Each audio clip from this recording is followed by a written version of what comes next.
Bright Spark School India is a UK charity serving a shanty town on the outskirts of Chandigarh in northern India. It's a primary school for 100 to 120 children across 5 classes, and there's also a small kindergarten group.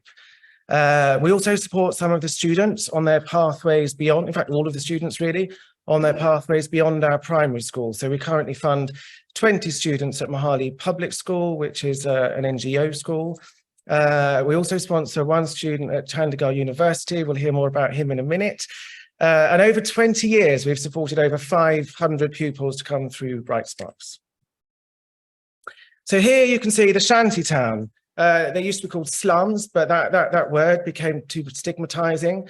Locally, it's called the colony. You can see it's not the greatest of environments.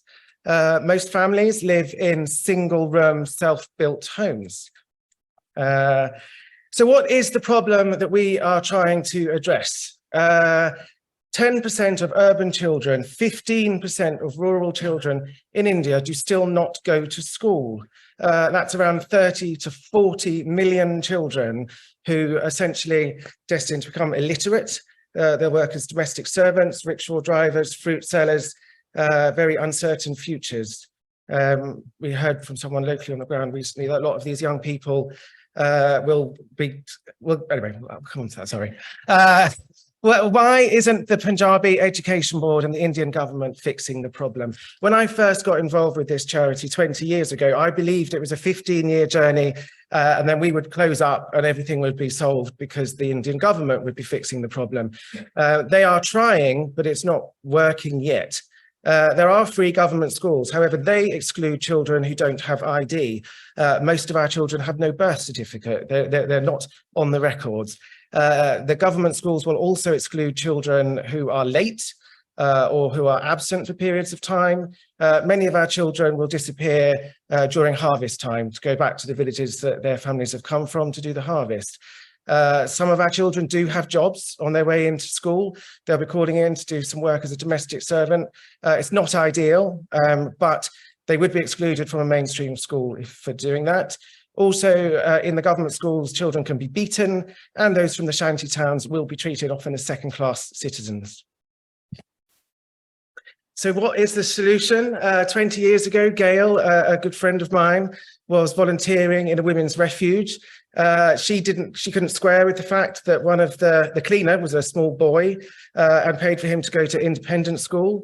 Next day, his brother came to claim the job. She got her father to sponsor the brother, and over the course of her 2-month stay there, she got 10 children sponsored. When she came back the year after to visit the children, she realized they were being treated as second-class citizens. She saw a child being hit. That's where the school really started. She paid for a teacher and a classroom, and Bright Sparks was born. What we do, we offer a high-quality education in 3 languages, Hindi, Punjabi, and English. We do computer skills classes. We do a homework club for our former pupils. When the kids leave our school, they stay in connection with us. It's a sort of lifetime community journey. We support them into secondary education. For most of them, that will be going back into the government system. We currently support 20 in the independent system. And we support with voluntary courses and progression routes. So our kids really, really love to learn. They really, really love to be at school. There's absolutely no moaning about school from these children. We provide snacks, vitamins, dental and health checks. This is the kids washing their hands before lunch.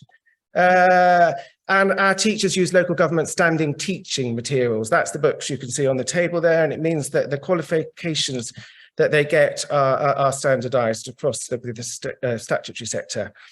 Here are 2 classes using the same large space. We welcome Hindu, Muslim, Sikh and Christian children. Most of them are Hindu, to be fair. This is our alumni. We are currently sponsoring 20 young people through Mohali Public School. In most cases, they'll have an individual sponsor that we've matched them to. And this is Suraj. So Suraj is our poster boy.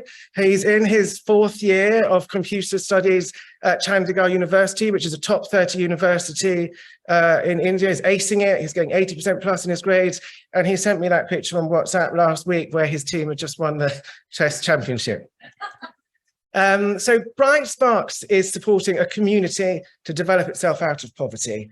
Our teachers, they go to the shanty town, they encourage the families to send their children to school, and that's one of the most important things they do. They follow those children through primary into secondary, and they work to stop them being married when the girls, when they're 12, 13, which would mark an end to their education. And that does happen to quite a lot of the young girls, sadly. Our current challenge, there's one local donor in India that pays the rent. That's not a sustainable model. Pupils were recently locked out over a rental dispute. They were sent, this was sent to me about 2 months ago. They spent 2 hours on the front of the school.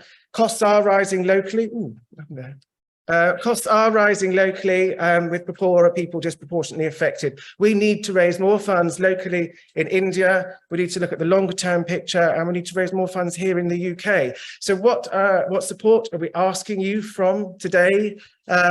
We would like to employ an agent in India, like an estate agent, to go and look at options to buy or build, to buy the premises we're in, or to buy or build an alternative premises. That will cost about £1,000, £1,500.